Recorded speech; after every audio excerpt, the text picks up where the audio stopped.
Queridos, eu quero trazer algo que Deus tem colocado no meu coração nesses dias, mas antes quero relembrar bem rapidamente o que foi ministrado a semana passada. Se você não ouviu, né, você que não pôde vir, tá lá um resumo, tem um resumo bem curtinho no nosso canal do YouTube, para você assistir, está bem sintetizado ali para você entender. A semana passada falei sobre a diferença entre um voluntário e um trabalhador na seara do Senhor. Eu li o texto de Mateus capítulo 9, versículo 35, que quando Jesus estava passando por todas as cidades e povoados, e ele estava ensinando, pregando as boas novas do reino, e curando as enfermidades, e ao ver as multidões ele teve compaixão, e ao olhar para essas pessoas aflitas, ele olhou para os seus discípulos e ele disse: a seara é grande, mas poucos são os trabalhadores.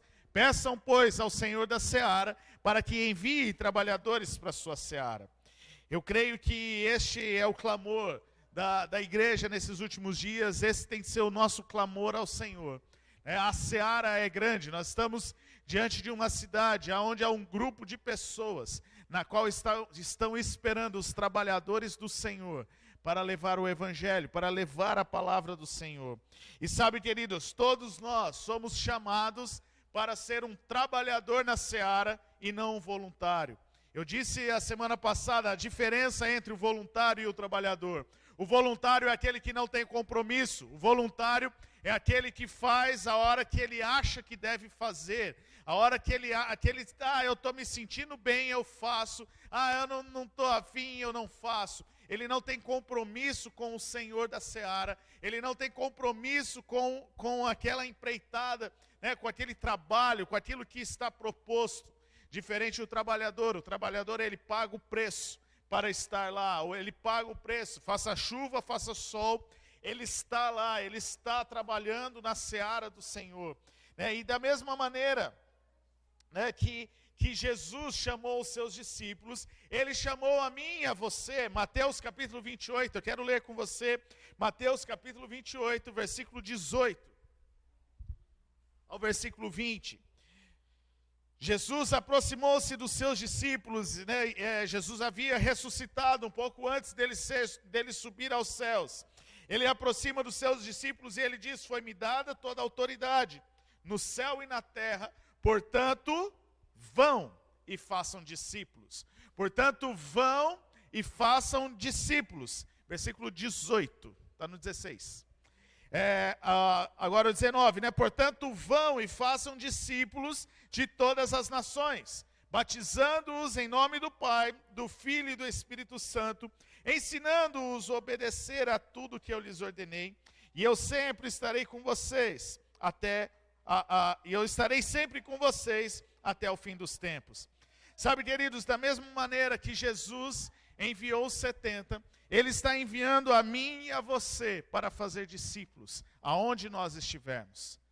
Talvez você pense: mas eu não sou líder da igreja, eu não tenho nada na igreja, eu não tenho nenhum ministério na igreja. Isso daqui não tem a ver com igreja. Isso daqui não tem a ver com ministério. Isso daqui tem a ver com o seu chamado em Cristo Jesus. E há uma grande diferença. Como pastor, é claro que eu anseio e eu desejo que você tenha este coração de almejar algo, de cuidar de pessoas. Mas aqui Jesus está sendo bem claro, Ele não está falando sobre uma posição na igreja, Ele não está falando sobre um ministério da igreja, Ele está falando para cada seguidor dEle, de ir e fazer discípulos, de ir e ensinar alguém aquilo que está aprendendo com o próprio Jesus. Então isso é para todos nós, sabe, queridos, e eu acredito que nós estamos diante de um dos maiores momentos da história. Eu acredito que os próximos 10 anos serão 10 anos como nunca antes houve na história até agora. Serão 10 anos que você, por mais que você já tenha vivido bastante ou pouco, mas você não experimentou ainda e nem vivenciou algo que está para acontecer nesses próximos 10 anos da história, não somente da nossa igreja, não somente da nossa nação, mas na história do mundo, na história de Cristo, aquilo que Deus vai fazer. Eu acredito muito nisso, eu acredito que nós já estamos vivendo essa nova estação, porque quando nós pensamos, mas é por causa da pandemia e tudo que aconteceu. Não, queridos, quando nós olhamos para a questão de pandemia, há alguns anos atrás houve também doenças tão grandes como essas. A gente vê aí, houve a gripe aviária, H1N1, enfim, e é claro que esta pandemia, ela tomou uma proporção maior, e a gente sabe que essa proporção maior não foi só por causa do vírus em si. Nós sabemos que há uma proporção maior por causa de outros interesses e outras coisas que têm acontecido não somente na nossa nação, mas no mundo todo. E isso mexe porque eu acredito que Satanás, ele está muito revoltado e ele está de todas as formas tentando impedir com que os trabalhadores da seara vão para a seara. Então este é o rebuliço que nós estamos vivendo. Esta é um momento que nós estamos vivendo. Cada situação que está acontecendo, não é apenas porque é agora que está acontecendo, é uma consequência. Não, porque há uma disputa no reino espiritual, há uma briga no reino espiritual, há uma tentativa de Satanás de parar, de impedir que os trabalhadores do Senhor vão para a seara. Mas eu acredito que, como nós temos visto nesses últimos dias, eu tenho ministrado aqui na igreja, eu acredito de algo que Deus quer fazer em nós e através de nós. Eu acredito que nós estamos trilhando um caminho, que nós sabemos aonde vai chegar, aonde vai dar esse caminho, mas nós não sabemos por onde ele vai passar. E para isso nós precisamos desconstruir alguns paradigmas, alguns preconceitos que nós temos, para entender o que Deus quer para nós neste momento. E quebrar esses paradigmas tem a ver com entender a questão talvez de um sustento de Deus, de um contentamento com aquilo que Deus está nos proporcionando. Talvez tenha a ver com uma questão do comodismo, do conforto, tem a ver talvez de muitas coisas que nós precisamos parar e refletir aquilo que Deus está querendo de nós. Mas para nós experimentarmos, talvez coisas que nunca antes experimentamos, é preciso ter um coração de trabalhador. Porque somente aquele que está lá, trabalhando, somente aquele que está correspondendo ao Senhor, somente aquele que tem um coração de trabalhador na seara, vai poder ver e usufruir e desfrutar daquilo que o Senhor da seara está liberando. E eu creio que o Senhor tem nos chamado para este lugar, tem nos chamado para trabalhar na sua seara.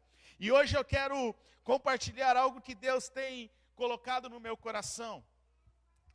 Tudo que eu tenho compartilhado com vocês nesses últimos dias é fruto de uma busca por Deus para essa nova estação que nós estamos vivendo. Eu tenho compartilhado aqui o meu testemunho, falado no particular com diversas pessoas, contado o meu testemunho. Desde o ano passado, desde o final do ano, algo que eu tenho buscado no Senhor, que eu tenho buscado na presença do Senhor. E nessas últimas semanas, nesse último mês, aquilo que tenho ministrado, aquilo que Deus tem queimado no meu coração, para como igreja, o que nós devemos viver, o que nós devemos fazer. E hoje continua isso, algo que Deus tem queimado no meu coração, para aquilo que nós iremos viver. Talvez não seja, se você veio, hoje eu quero ser animado pelo Senhor, porque eu preciso de uma palavra, talvez não é isso que eu tenho para você hoje. Mas o que eu tenho para você é algo que Deus, de uma nova estação que Deus quer nos levar, e que vai fazer todo o sentido na nossa vida, se nós entendermos aquilo que Deus quer fazer em nós e através de nós. Sabe, queridos, nós estamos entrando numa nova fase. Eu disse que ao final do ano passado, eu venho ministrando falando que nós estamos numa nova estação, e nós já começamos a viver esta nova estação. Mas dentro desta nova estação há fases de crescimento, a fases de evolução. E nós vivenciamos até agora a primeira fase de nós voltarmos o nosso coração a Deus, de nós nos rendermos ao Senhor, de entender que é Deus que faz, de entender que é o Espírito Santo que move, de nos estar sensível à voz do Senhor. E eu creio que nós estamos iniciando uma nova fase, né? A fase de compartilhar aquilo que nós temos recebido de Deus. Porque aquilo que você tem recebido da presença de Deus, aquilo que Deus tem ministrado ao teu coração, não é para você ser egoísta e achar que é só para você. Porque aquilo que Deus tem liberado para a sua vida, é justamente o que você precisa para compartilhar com outras pessoas. E é sobre isso que eu quero falar nessa noite, sobre o Evangelho. Nós vamos ouvir um pouco sobre o Evangelho, talvez desconstruir algumas coisas para a gente construir novamente. Mas é sobre isso. Olha a ordem que Jesus deu a mim e a você. Eu quero que, se você está aí com a sua Bíblia, ou se está com o seu celular, você grifa esse texto aí, salva esse texto no seu celular, copia ele, joga numa mensagem para você mesmo no WhatsApp, para você ver, né, esse texto, você lembrar deste texto, ou encaminhe para alguém esse versículo, que é da sua família ali, para você ver, né, este texto. Mas pode projetar para mim Marcos capítulo 16, versículo 15. E eu quero que você leia comigo. O texto diz assim, Jesus estava dizendo: vão pelo mundo todo e preguem o Evangelho a todas as pessoas. Vamos ler juntos, o texto está aqui. 1, 2, 3, vai. E disse-lhes.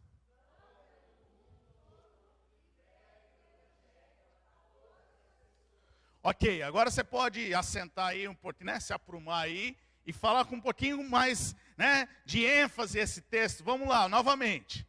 1, 2, 3. E disse-lhes.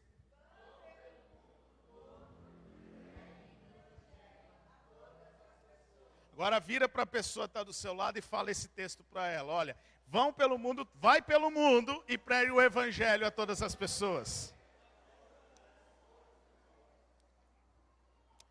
Queridos, o que eu quero destacar esta palavra Evangelho.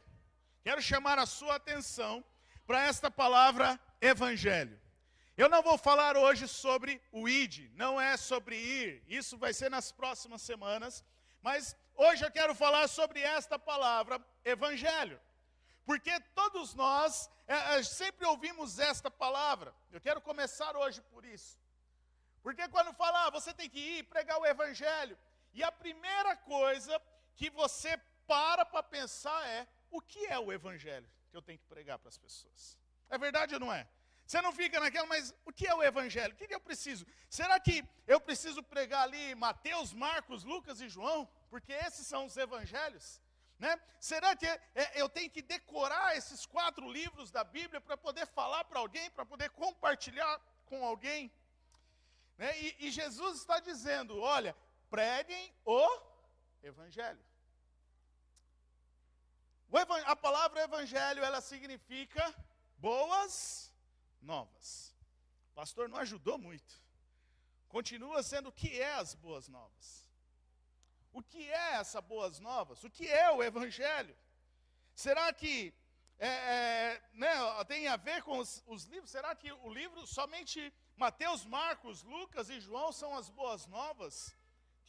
Então, para que serve o resto da Bíblia, se são só elas as boas novas? E aqui eu quero trazer, para a gente entender um pouco mais sobre este pregar o Evangelho. Para nós podermos entender, a gente precisa primeiro, o que eu estou falando, nós vamos precisar desconstruir alguns ensinamentos. Nós vamos precisar desconstruir alguns conceitos que nós temos, para a gente poder começar a construir sobre um fundamento, ampliar um pouquinho mais o nosso entendimento. Então vamos começar olhando para o que Paulo fala lá em Romanos, capítulo 1, versículo 16. O texto diz assim, olha, não me envergonho do Evangelho, porque é o poder de Deus para a salvação de todo aquele que crê. Paulo está dizendo, olha, eu não me envergonho do evangelho. Paulo, quando está escrevendo Romanos, provavelmente ele ainda não tinha tido acesso ao livro de Mateus, ao livro de Marcos e ao livro de Lucas, muito menos o de João. Então, é fato que Paulo não estava falando, o evangelho que Paulo está dizendo, que é o mesmo evangelho que Jesus está dizendo, não tem a ver com os livros da Bíblia que são chamados de evangelhos. Nós vamos entender que faz parte, a gente vai entender que a gente precisa conhecer um pouquinho, mas de uma outra forma. Mas Paulo está dizendo, olha, eu não me envergonho do evangelho, porque porque ele é o poder de Deus para a salvação de todo aquele que nele crê. Então Paulo está falando que o evangelho, que a boa notícia, é o poder para a salvação. Agora, vamos lá, hoje você vai precisar acompanhar o raciocínio. Nós vamos criar aqui um fundamento juntos. Então você vai ter que ficar ligado no raciocínio que nós vamos criar aqui. Então, se Paulo está falando que o evangelho é o poder para a salvação, Paulo não estava falando de algo escrito. Por quê? Para a pessoa ser salva, ela precisa ler a Bíblia. Para ela ser salva, você já viu alguém ser salvo, você jogando a Bíblia assim, a pessoa ser salva? Não vai.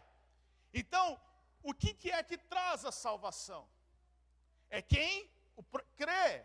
Então vamos ver crer em quê? Vamos ver o que Paulo está falando. Romanos capítulo 10, versículo 9. O que é necessário crer para ser salvo? Paulo está dizendo no versículo 9 do capítulo 10, se você confessar com a sua boca o quê? Que Jesus é Senhor. E fazer o quê? E crer no seu coração que Deus o ressuscitou dentre os mortos. Então você será salvo. Isso. Então você será salvo. Então se você confessar com a sua boca que Jesus é o Senhor e crer em seu coração que Deus o ressuscitou dentre os mortos, então será salvo. Então, o que Paulo está respondendo aqui? Que para ser salvo é necessário confessar Jesus, que Ele é o Senhor. Então, sendo assim, nós podemos entender o quê? Que o Evangelho é uma pessoa que se chama Jesus. Porque a Bíblia não se confunde, a Bíblia não se contradiz. Paulo está dizendo, o Evangelho é o poder de Deus para a salvação, mas quem é a salvação? Jesus. Crer em Jesus. Porque é Jesus que nos salva. Ele é o caminho, a verdade e a vida. É Ele que nos leva ao Pai. Então, Jesus é a salvação. Então, o Evangelho não tem a ver com uma lista de afazeres. O Evangelho não tem a ver com uma lista de regras que nós precisamos fazer. Mas o Evangelho tem a ver com uma pessoa, e essa pessoa se chama Jesus Cristo. Sabe, queridos, é importante a gente entender, porque quando a gente se converte, a gente no começo fica aquele primeiro amor, Jesus é maravilhoso e tal. Mas passa um tempo, você começa a olhar para a sua vida com Jesus, como se fosse uma vida cheia de regras. Porque você está abandonando o amor e indo para a religiosidade, olhando para regras. Então, quando a gente olha, quando a gente fala, o que eu vou pregar, eu tenho que pregar que a pessoa não pode pecar, que a pessoa não pode fazer isso, que a pessoa não pode fazer aquilo. Não é isso o Evangelho. Isso é uma consequência de viver o Evangelho, mas não é isso o Evangelho. Então não é, quando Jesus diz para eu ir lá pregar o Evangelho a todas as pessoas, Ele não está falando para eu ir lá e falar, viu, você precisa parar de beber, você precisa parar de fazer isso, você precisa parar de pecar, você precisa parar de fazer isso ou aquilo. Jesus não está falando para nós fazermos isso. Porque isso não é o Evangelho. Isso é um conjunto de regras, de lista de afazeres, que não tem nada a ver com o Evangelho que Jesus está pedindo para pregar, para anunciar. Até mesmo porque quando você fala para alguém que ela precisa parar de fazer, você está indo em um sentido acusatório. E no sentido acusatório, a pessoa já está tendo Satanás o tempo todo acusando ela. Ela não precisa de mais um capeta ali. Ela precisa de alguém que vai tirar ela daquele lugar. Agora, eu e você só somos o meio, porque quem tira daquele lugar é o Evangelho. Quem tira daquele lugar é Jesus. Ele é o Evangelho. A nossa função é apenas esticar a nossa mão. Quantos estão entendendo o que eu estou dizendo? Então, a boa notícia se chama Jesus. A boa notícia tem a ver com quem é Jesus, e não uma lista de regras, e não uma lista de coisas. Então tem a ver com os ensinamentos de Jesus, tem a ver com o caráter de Jesus. O Evangelho tem a ver com o caráter dele, tem a ver com o que ele faz, tem a ver com quem ele é. Então é isso que nós precisamos entender. Agora, o que eu acho interessante é que é um ponto-chave de hoje, que não é um ponto-chave dessa palavra. A maneira mais fácil de você ensinar, porque a gente vê os dois textos, que a gente já leu os dois textos de Mateus e Marcos. Jesus está falando, ide, fazei discípulos, ensinando tudo o que eu vos ensinei. E no outro texto, Jesus está dizendo, vão e preguem o Evangelho. É a mesma coisa, né? O sentido é o mesmo, de ir, fazer discípulos, de pregar o Evangelho. Agora, qual é a maneira mais fácil que nós temos para ensinar ou apresentar quem é Jesus? É fazer um curso de teologia para entender o que a Bíblia fala? Não. A maneira mais fácil de ensinar ou de apresentar Jesus é viver Jesus nas nossas vidas. É viver Jesus.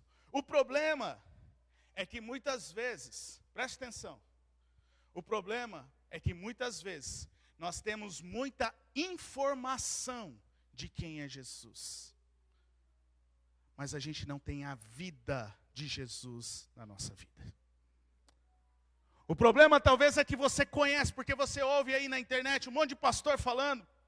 Você tem acesso a um monte de igreja, um monte de pastor falando sobre Jesus, falando sobre a Bíblia. Você tem acesso a livros que estão falando sobre Jesus e te informando o que Jesus faz, te informando os milagres, te informando o que Jesus pode fazer. Mas deixa eu te dizer uma coisa.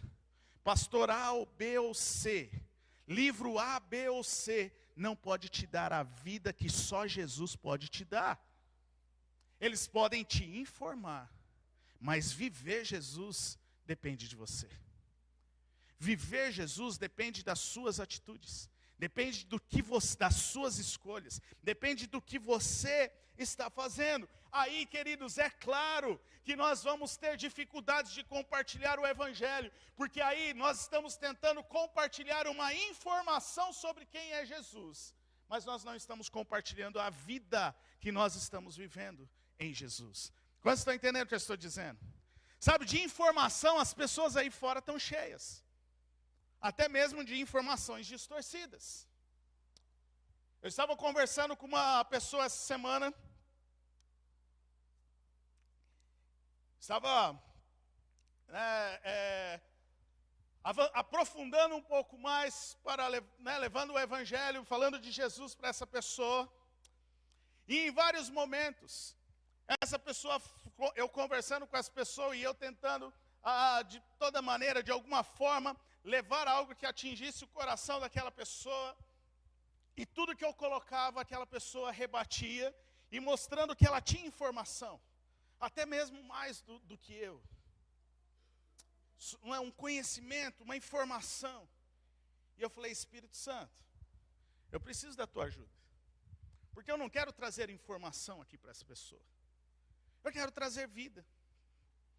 Foi quando essa pessoa falou sobre um assunto polêmico, né, que no meio cristão é muito debatido. E eu falei, cara, eu não concordo isso com você, porque eu não vivo isso que você está falando, eu vivo uma outra coisa. E eu comecei a destrinchar, e a falar, olha, mas a Bíblia é assim, O que eu tenho vivido é isso, isso, isso. O que eu acredito é isso, isso, isso. Eu não posso olhar para um lado, para algo que Jesus fez e esquecer todo o restante. Eu tenho que viver disso, disso, disso. E aquilo eu percebi que foi mexendo. No final daquela conversa, ele falou: André, eu preciso ir embora agora, porque eu tenho que fechar um pedido, tem um horário. Mas eu quero que você volte, porque eu quero continuar essa conversa com você. Eu quero continuar essa conversa, eu quero continuar ouvindo o que você tem. Eu nunca olhei com essa perspectiva. E eu falei: cara, estamos aí, era esse o meu objetivo. Quero conversar com você. Então, por que, queridos? Porque muitas vezes a gente está tentando pregar uma informação de quem é Jesus. E se a gente for pregar uma informação, tem muita gente que sabe até mesmo muito mais do que eu e você. Mas o que nós precisamos fazer, queridos, é pregar aquilo que nós vivemos em Jesus. E aquilo que você vive em Jesus, ninguém pode te confrontar. Aquilo que você vive, a sua experiência, que você está vivendo com Jesus, ninguém vai ter o que questionar. Porque você não vai contar o que você fez, mas você vai contar o que Jesus está fazendo. Porque Ele é o Evangelho. Ele é a boa notícia, não é você ter sido liberto ou você ter sido curado. Essa não é a boa notícia é Jesus que produziu isso na sua vida. Quantos estão entendendo o que eu estou dizendo? Porque se a gente for também para este lado, não, ó, Jesus entrou na minha vida, ó, mas eu fui curado, eu fiz isso, fui aquilo, aí você vai entrar por um caminho que também não é o correto. Porque a ênfase do Evangelho não é a sua cura ou a sua transformação. Isso só é o resultado. A ênfase do Evangelho, a boa notícia, é Jesus que entrou e transformou. É Jesus que entrou e curou. É Jesus que entrou e fez. Então, sabe, queridos, quando nós olhamos para a história dos avivamentos, se você tiver um interesse um pouquinho mais de olhar para as histórias do avivamento, ver o grande despertar que aconteceu nos Estados Unidos, o primeiro grande despertar, depois o segundo grande despertar, lá nos anos de 1800 e alguma coisa, depois com Charles Finney, também que foi um grande avivalista, depois outros que também fizeram a história, o avivamento da Rua Azusa, recentemente Billy Graham e tantos outros evangelistas. O que faz sentido, né, quando nós olhamos para a história desses avivamentos, nós não encontramos uma lista de afazeres. Nós não encontramos uma receita de bolo, você tem que fazer isso, você tem que fazer aquilo, faz esse outro, é isso, tal, tal, tal. Não! Quando nós olhamos para eles, nós não encontramos um método. Eu comecei a fazer isso, então de repente... Não é um método, não é uma lista de afazeres. O que nós encontramos em comum nessas pessoas é o desejo ardente por Jesus. Isso é o que nós encontramos em comum em toda a história dos avivamentos, que já aconteceu até hoje. É o desejo ardente por Jesus. É o desejo ardente pelo Evangelho. Atos capítulo 2. O que acontece lá? Chegando o dia de Pentecostes, estavam reunidos todos em um só lugar. Todos em um só lugar. Mas pastor, então o avivamento a gente tem que estar na igreja? Aconteceu porque eles estavam todos ali. Vamos voltar um pouquinho, capítulo 1 de Atos, versículo 14. Todos eles se reuniam sempre em oração. O que é a oração, queridos? Oração é a comunhão que eu e você temos com o Pai. Oração nada mais é do que a nossa comunhão com o Pai. Um relacionamento que nós temos com Jesus, com o Espírito Santo. A oração é o meio que eu e você tem para nos relacionarmos com Jesus. Então, aqueles discípulos haviam ouvido uma ordem de Jesus: olha, não saiam daqui até que venha a promessa. E a paixão deles, eu citei isso a semana passada, porque havia em torno de 500 pessoas, 380 voluntários se acharam que estavam já prontos para pregar o Evangelho. Se acharam que estavam ok. E Foram embora, porque não tinham compromisso com a ordem que Jesus dava, que a ordem que Jesus deu. Mas os 120 que desejaram Jesus, que desejaram em oração, que eles porque o que muito provável era a oração daqueles caras, queridos. Jesus, manda o Espírito Santo. Jesus, manda o Consolador. Jesus, a gente quer ver o Consolador. Jesus, nós estamos esperando. Nós ansiamos pela sua volta. Nós ansiamos por ti, Jesus. Então o que acontece? O Espírito Santo vem. E o primeiro grande avivamento acontece. A igreja naquele dia, de 120 pessoas, mais de 3.000 almas se convertem. Por causa da paixão pelo Evangelho. E se relacionar com Jesus. Sabe, querido, se nós queremos ser trabalhadores na seara, que pregue o Evangelho, nós não temos que ter informação sobre quem é Jesus. Mas nós devemos viver Jesus nas nossas vidas. Quando eu acordo pela manhã, eu tenho que olhar com os olhos de Jesus e falar: Jesus, o que é que o Senhor quer que eu faça hoje? É muito provável que Jesus vai falar: olha, eu quero que você vá trabalhar. Eu quero que você vá lá, ganhe o seu sustento. Mas Jesus vai falar para você: mas eu quero que você vá para lá, para ser uma testemunha minha. Não vai lá para reclamar do seu chefe. Não vai lá para reclamar da situação. Não vai lá para ficar murmurando. Não vai lá para ficar arranjando desculpa. Mas vai lá para que o meu nome seja exaltado naquele lugar. Vai lá porque eu quero que você faça diferença naquele lugar. Vai lá porque eu quero que você, naquele momento que vier, eu quero que você demonstre a sua paz. A paz que está em você. A paciência que eu estou gerando em você. Sabe, queridos, nós precisamos parar de olhar a vida com os nossos olhos. E começar a olhar a nossa vida com os olhos de Jesus. Porque, ei, preste atenção. Não é você que escolheu a sua vida, foi Deus que escolheu você. Foi Ele que te criou. Você não foi criado sozinho. Você não foi criado do nada. Deus te criou. Deus que escolheu o propósito da sua vida. Não adianta, enquanto você ficar vivendo a sua vida, achando que você é o dono dela, você vai dar cabeçada o tempo todo. Você vai viver frustrado o tempo todo. Você não vai desfrutar das bênçãos que Deus tem para você, porque você nunca vai encontrar aquilo que você está procurando. Você só encontra, você só desfruta, quando você entende que quem é o dono da sua vida é Deus, que foi Ele quem te criou, que foi Ele quem te formou, mesmo antes de você nascer. E o Evangelho é viver Jesus na nossa vida.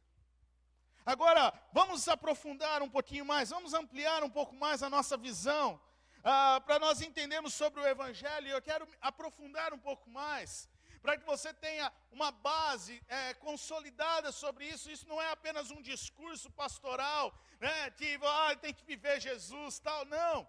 Vamos nos aprofundar um pouco mais no que a Bíblia fala sobre isso. Apocalipse capítulo 14, versículo 6 e versículo 7. Apocalipse 14, 6 e 7. Então vi o outro anjo. João estava tendo a revelação, né, do fim dos tempos. Então vi um outro anjo que voava pelo céu e tinha na mão o quê? O Evangelho eterno. Então ele viu um anjo que tinha na mão o Evangelho eterno, para proclamar aos que habitam na terra, a toda a nação, tribo, língua e povo. E ele diz em alta voz: temam a Deus, glorifiquem-no, pois chegou a hora do seu juízo. Adorem aquele que fez os céus e a terra, o mar e as fontes das águas. Aqui, queridos, a palavra evangelho, a palavra evangelho eterno, a palavra evangelho é a mesma palavra que Jesus usou, que tem o sentido de boas novas. Então, agora ele está falando de uma boa nova eterna. Mas, vamos lá, nossa mente humana, ela não consegue muito raciocinar essas questões atemporais. Porque quando a gente pensa na eternidade, a nossa compreensão ainda ela vai ser muito pequena daquilo que realmente vai ser, daquilo que Deus vai fazer. Mas, vamos juntos, olha. Se a boa notícia é Jesus, isso nos leva a crer, né, porque a gente está falando de um evangelho eterno, ok? Estamos juntos? Então, um evangelho eterno, entendemos que o evangelho, que a boa notícia é Jesus. Então, se nós entendemos que se a boa notícia é Jesus, isso nos leva a crer que a boa notícia, ela não surgiu para resolver um problema do pecado. Mas a boa notícia, ela surgiu muito antes do pecado existir. Por quê? Porque se nós estamos falando que Jesus é a boa notícia, e Jesus é eterno, lá em Isaías capítulo 6, quando Isaías está profetizando sobre Jesus, ele está falando o quê? Que ele é o Pai da eternidade. E Jesus estava com Deus antes da criação do mundo. Então, o que nós podemos entender é que a boa notícia ela é eterna e ela não é apenas uma resolução para o problema chamado pecado, mas ela é algo que completa todo o universo, os céus e a terra. É a boa notícia que surgiu até mesmo antes do pecado. Jesus é a boa notícia. Jesus é a boa notícia, ele é a revelação do Pai. Ele é para nós humanos, Jesus nada mais é do que a revelação de quem Deus é. O Filho refletindo o Pai, a gente vai ver isso daqui a pouco. Então, o Evangelho eterno, visto então, né, que ele não foi criado por causa do pecado, mas ele existia, ele já existia. Sabe, queridos, o que nós podemos resumir é que o Evangelho não foi criado por causa do pecado, mas o Evangelho foi criado, ou Jesus, sendo o Evangelho, ele existe para que eu e você tenhamos um relacionamento com ele. Ele não é a solução dos nossos problemas. Ele é quem nós precisamos ser. A pessoa mais parecida que nós precisamos nos tornar é com Jesus. Então, Jesus é o Evangelho. Ele foi, ele é e ele continuará sendo a boa notícia para mim e para você, para todos nós. Porque Jesus, ele é eterno. Mas, queridos, a base que eu quero deixar para vocês, para nós nessa noite, o que eu quero trazer nesta noite é que o Evangelho, a boa notícia, não é a cura, a boa notícia não é o milagre, a boa notícia não é a libertação, a boa notícia não é o livramento, não é a provisão, a boa notícia não é o evangelismo, mas isso tudo são bons, isso tudo faz parte, isso tudo é o resultado do que o Evangelho produz. Mas o que nós precisamos entender é que o Evangelho existe antes da fundação do mundo. Então ele existe muito antes do milagre, ele existe muito antes de uma cura, de uma libertação. Porque o Evangelho existe muito antes do próprio pecado entrar na terra e destruir a raça humana. Então o que nós precisamos entender é que é fundamental entender é que o Evangelho é uma pessoa com quem nós podemos nos relacionar. É uma pessoa com quem eu e você, precisamos nos relacionar. Precisamos desejar ter um relacionamento com Jesus.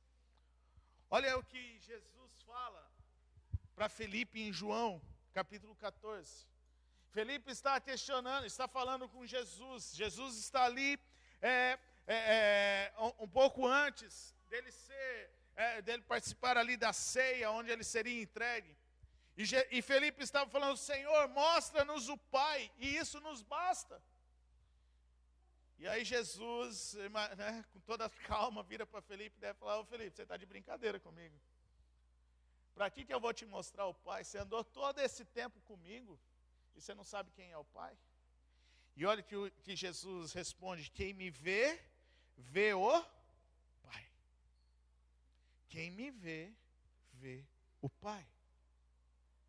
Então, aqui a gente vê que Jesus, ele é a boa notícia porque ele é a chance de eu e você podemos nos relacionar com o Pai. Porque ao nós vermos Jesus, nós estamos vendo o Pai, o nosso Criador, aquele que nos criou. E olha a oração de Jesus antes dele ser entregue para ser crucificado, capítulo 17 de João. Preste atenção, olha a oração de Jesus. E esta é a vida eterna. Preste atenção, Jesus está falando, João 17, 3.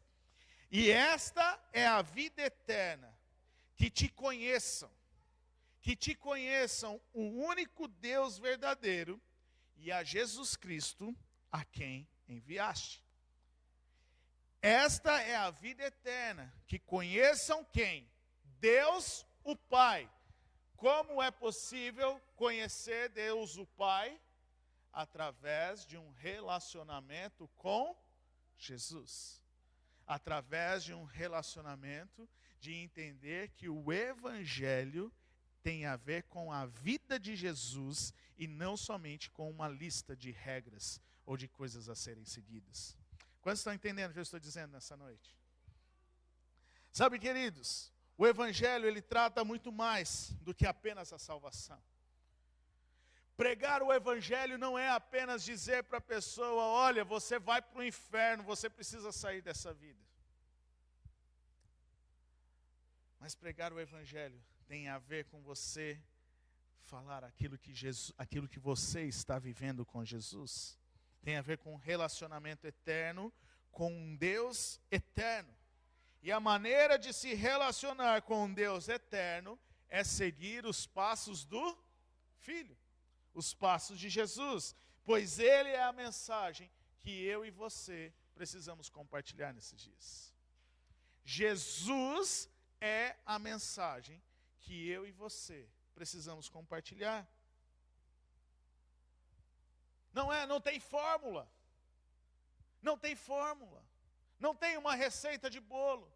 Podemos aqui fazer treinamento de evangelismo para te dar algumas dicas, para poder falar sobre uma estratégia específica, mas ir e pregar o Evangelho não tem a ver com uma estratégia de evangelismo, tem a ver com que eu e você, aquilo que nós vivemos no Senhor.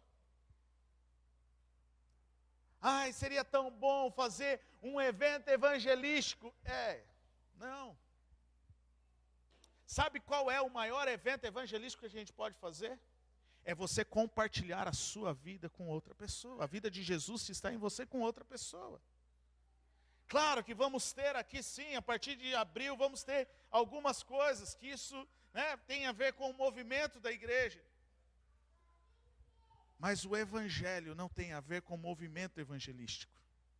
O Evangelho não tem a ver com uma reunião de mulheres, com uma reunião, uma festa dos jovens, com uma reunião dos homens. Não tem a ver. O Evangelho tem a ver com você compartilhar o que você está vivendo com Jesus. E aí talvez agora alguns estão até querendo se esconder debaixo da cadeira, porque, mas o que eu estou vivendo com Jesus? Mas, queridos, essa é a real. E nós precisamos desejar ter um relacionamento com o Pai. Nós precisamos desejar ter a vida de Jesus. Olha o que o Oséias fala no capítulo 6, versículo 3. Conheçamos o Senhor. Oséias capítulo 6, versículo 3, ele está dizendo: conheçamos o Senhor. Mas olha que interessante, ele continua dizendo: esforcemo-nos por conhecê-lo. Conhecer Jesus de verdade não é ter informação, mas é preciso esforço para fazer o que ele faz. É preciso esforço. O problema é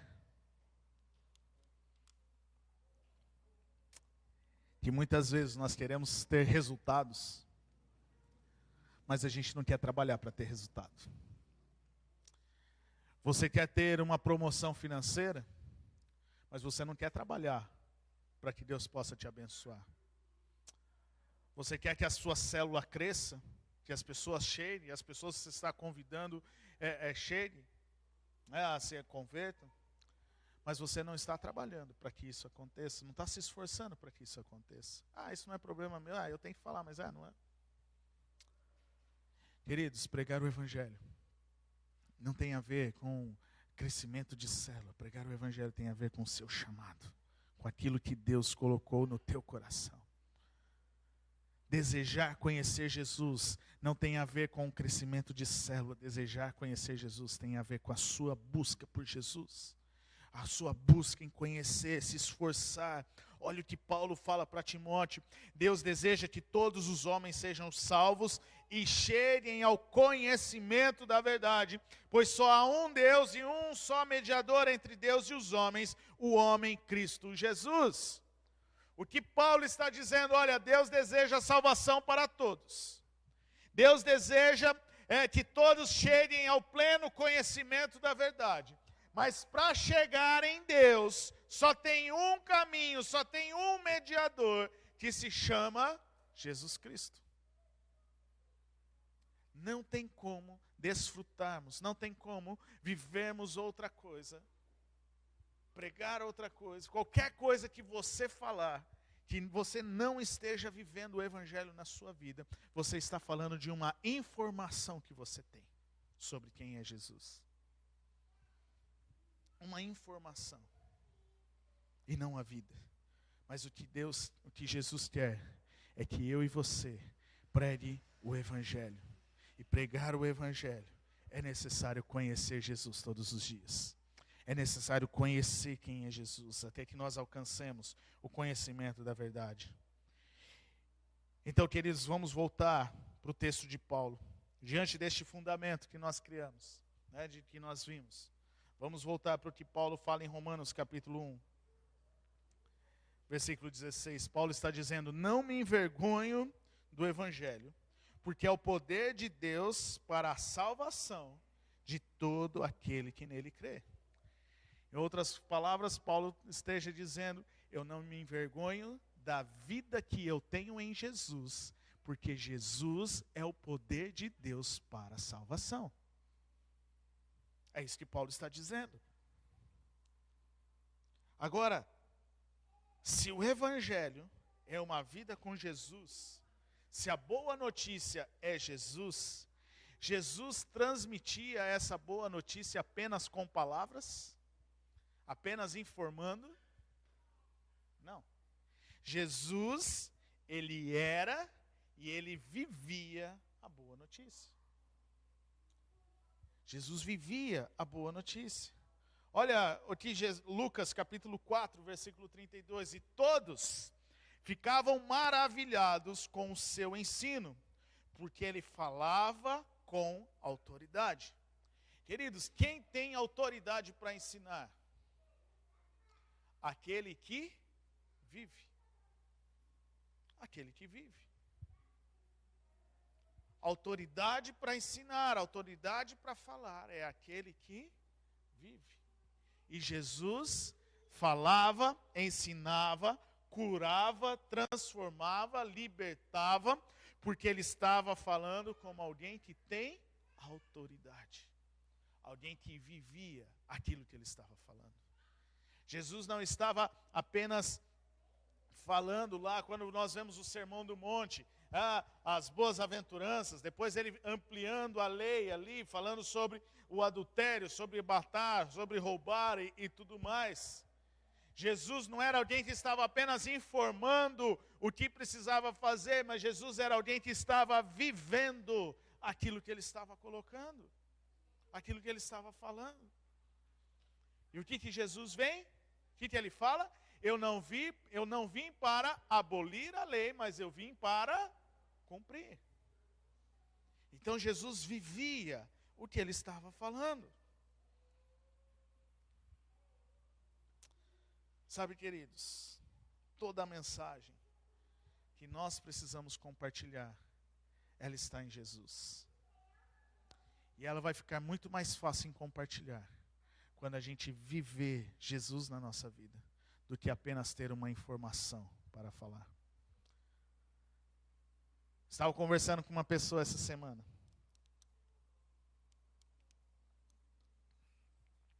E alguém que eu estou evangelizando, falando, né, me aproximando e pela fé declarando que ele vai estar, que essa pessoa um dia vai conhecer Jesus. E na minha conversa com ele, eu vi que ele tinha muita informação. Mas uma coisa que ele falou chamou muita atenção. Ele falou, olha, eu não gosto de ir para a igreja. Eu conheço a palavra. Eu oro, tenho a minha oração, eu busco o Senhor. Mas eu não gosto de ir para a igreja. Porque tem muita gente aí que quer falar algo que não está vivendo. E eu falei, cara, eu estou quase concordando com você. Porque muitas vezes a gente quer pregar um evangelho que a gente não vive. A gente quer falar de uma fé que a gente não está tendo. A gente quer falar de um Deus que faz, mas que a gente não acredita que Ele faz. A gente quer falar de um Deus que transforma, mas a gente não faz um pingo de esforço para mudar o nosso caráter, para mudar quem nós somos. A gente quer falar de um Jesus que liberta, que cura, e nós mesmos. E não é porque nós não somos libertos, porque Jesus não faz. Não. É porque nós não queremos que isso aconteça. Porque aí a gente encontra desculpa. Ah, mas é porque é difícil. Ah, mas é porque não sei o quê. Ah, mas é porque é o meu marido. Ah, mas é porque é o momento. Ah, ei, o que o Oséias falou? Conheça o Senhor e esforça para conhecer. Queridos, em nenhum momento Jesus falou para nós que a vida com Ele seria fácil, muito pelo contrário. Jesus estava dizendo, olha, no mundo tereis aflições, mas tende bom ânimo, porque eu venci o mundo. Então a certeza de viver em Jesus não é que não vai ter tribulação, mas a certeza é que nós vamos ter força para passar pela tribulação, porque Jesus já viveu e já passou por isso. Chega de ficar acomodado. Chega de ficar esperando algo cair do céu. Você quer ver alguém curado? Comece a orar. Nas próximas semanas vou falar sobre isso. Você quer ver a sua célula crescer? Pare de esperar o líder falar para você. Vamos convidar alguém para vir na confraternização. Ei! Falar de Jesus não depende de ninguém falar para você que você precisa fazer isso. É algo que tem que surgir do teu coração, porque é viver o evangelho. Se não está queimando no teu coração, falar de Jesus, compartilhar o que você está vivendo de Jesus com alguém, é porque você não está vivendo o evangelho, você está tendo apenas informação. Porque o que nós cantamos aqui hoje? Aonde Jesus está, o milagre acontece. Aonde Jesus está, a vida é transformada, porque Jesus tem todo o poder para fazer, para curar, para realizar, porque Jesus, Ele é o próprio Deus. Agora, por que será que não tem cura? Por que será que não tem milagre? Por que será que as coisas não acontecem? Porque a pergunta que nós devemos fazer é, será que Jesus está? Será? E eu não estou falando, pastor, então Jesus não está aqui. Não, muito pelo contrário. Jesus está aqui hoje. Agora, para que a cura aconteça, para que algo aconteça na sua vida, a pergunta é, Jesus está em você? Porque se você prestar atenção, queridos, o que eu estou pregando, eu só estou dando uma continuidade do que já aconteceu no louvor e do que já foi a oração da pastora aqui, a hora que acabou o louvor. Eu só estou dando continuidade e eles não sabem de nada sobre a palavra de hoje. O que nós experimentamos há 2 semanas atrás, a presença de Jesus neste lugar, não tem como falar que Jesus não está no nosso meio. Não tem como falar que Jesus não está nos sustentando, que Jesus não está fazendo. Mas se nós não estamos enxergando, ou se não está acontecendo algo maior, é porque talvez nós não estamos nos esforçando para conhecer quem Ele é. E se o teu coração não queima para compartilhar isso com alguém, é porque algo está errado aí no meio. Porque não tem como. Não tem como, e isso eu vou deixar para a próxima semana. Fica aí um spoiler da próxima semana. Não tem como. E eu quero concluir lendo João capítulo 5. Preste atenção. João capítulo 5, versículo 39. Jesus estava dizendo, olha, vocês estudam minuciosamente as Escrituras, porque creem que elas lhes dão a vida eterna. Preste atenção. Vocês estudam, vocês leem cuidadosamente, minuciosamente as Escrituras, porque vocês creem que elas dão a vida eterna. Olha o que Jesus está falando, olha, vocês procuram isso, detalham, porque vocês creem que ali tem a vida eterna. Ali está a fonte da vida eterna. Mas olha o que Jesus continua dizendo. Mas as Escrituras apontam para os céus. Pode passar o próximo texto. Mas as Escrituras apontam para os céus. As Escrituras apontam para uma igreja. Não. As Escrituras apontam para mim. Testemunham a meu respeito. Olha o que Jesus está dizendo. Então, queridos, se nós lemos a Bíblia, e a Bíblia não tem gerado resultado na nossa vida, é porque a nossa leitura bíblica está sendo apenas uma leitura de informação, e não uma leitura de vivência da palavra. E não uma leitura de transformação. Porque as Escrituras não são para gerar informações sobre Cristo, mas é para gerar um relacionamento ao ponto de você não contar o seu testemunho, mas de você contar o testemunho de Cristo, contar o Evangelho na sua vida. E presta atenção uma coisa, eu quero encerrar com isso. Preste atenção uma coisa. Quando nós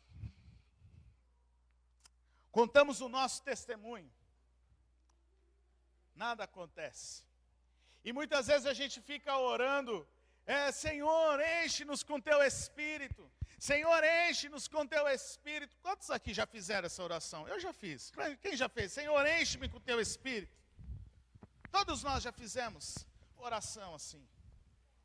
E a gente fica, Senhor, enche-nos com teu Espírito. Enche-nos com teu Espírito. Enche-nos com o teu poder. Mas, queridos, para que serve o poder do Espírito Santo? Para que serve o poder do Espírito Santo? Você sabe, pergunta para a pessoa que está do seu lado aí. Para que serve o poder do Espírito Santo?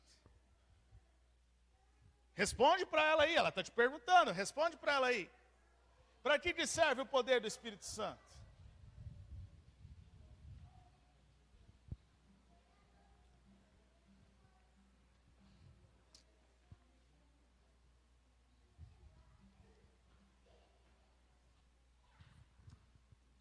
Está pensando, né?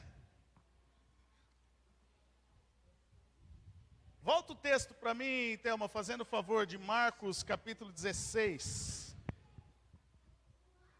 Eu não sei se é Marcos ou se é o de Marcos 16. Deixa eu achar o texto aqui, gente, espera aí.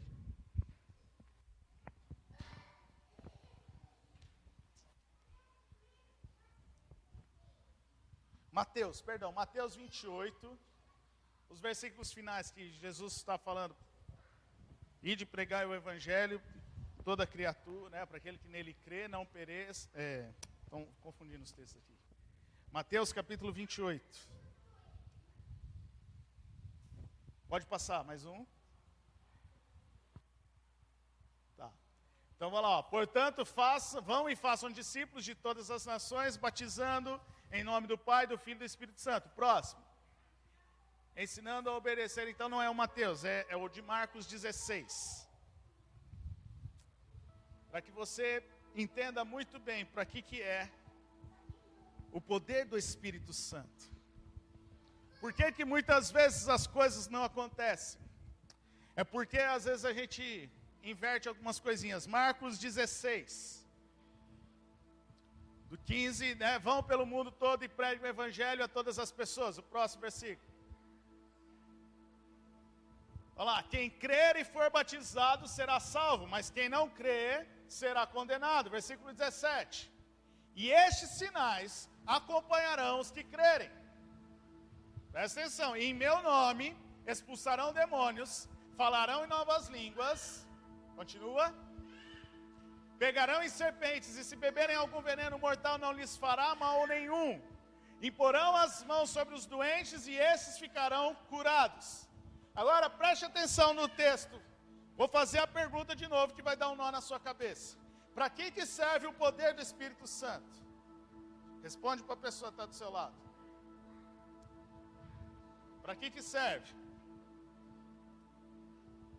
Para que as pessoas sejam curadas? Para impor as mãos e as pessoas serem curadas? Para pegarem alguma coisa mortífera e não falar mal? Não passar mal? É para isso que serve o poder do Espírito Santo? Não, porque, queridos, o que Jesus está falando aqui? Em meu nome.